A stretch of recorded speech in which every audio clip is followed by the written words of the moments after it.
বর্তমান সময়ের সামাজিক যোগাযোগ মাধ্যম মানুষের দৈনন্দিন জীবনের অবিচ্ছেদ্য অংশে পরিণত হয়েছে। তবে এটি আর কেবল মতবিনিময়ের প্ল্যাটফর্ম নয়, ক্রমেই তা বিভাজন, বিদ্বেষ এবং সহিংসতা ছড়ানোর শক্তিশালী মাধ্যমে রূপ নিয়েছে। এর পেছনে গুরুত্বপূর্ণ ভূমিকা পালন করছে অদৃশ্য এক নিয়ন্ত্রণ অ্যালগরিদম। এখন প্রশ্ন হলো, কি এই অ্যালগরিদম, কিভাবেই বা কাজ করে?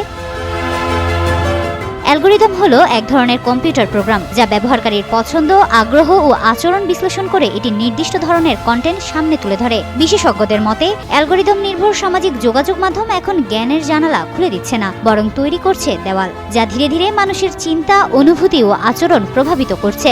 মানুষ জানছে কম, কিন্তু বিশ্বাস করছে বেশি। গুজব, উস্কানিমূলক কন্টেন্ট এবং নেতিবাচক ভিডিও যুব সমাজকে মব, গণপিটুনি ও সহিংস অপরাধের দিকে ঠেলে দিচ্ছে। একই সঙ্গে অতিরিক্ত ব্যবহার ও এ ধরনের কন্টেন্টের প্রভাবে মানসিক স্বাস্থ্যের উপর মারাত্মক প্রভাব পড়ছে। মানুষ একাকিত্ব, হতাশা ও বিষণ্ণতায় ভুগছে।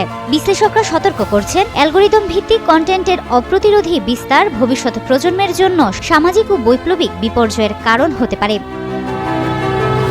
বিশ্বের বিভিন্ন দেশে সামাজিক মাধ্যমের নীতিমালা ও কন্টেন্ট মডারেশন রয়েছে, কিন্তু স্থানভিত্তিক সাংস্কৃতিক বৈচিত্র্য বিবেচনায় নেওয়া হয় না। ফলে দেশের ব্যবহারকারীরা অনৈতিক বা বিভ্রান্তিকর কন্টেন্টের প্রভাবে সহজেই প্রভাবিত হচ্ছে। এই প্রেক্ষাপটে প্রয়োজন দীর্ঘমেয়াদী নীতি, ডিজিটাল লিটারেসি বৃদ্ধি এবং প্রযুক্তিগত সক্ষমতা, যাতে সোশ্যাল মিডিয়া নাগরিকের জন্য ইতিবাচক, নিরাপদ এবং সচেতন যোগাযোগের জায়গা হিসেবে কাজ করতে পারে।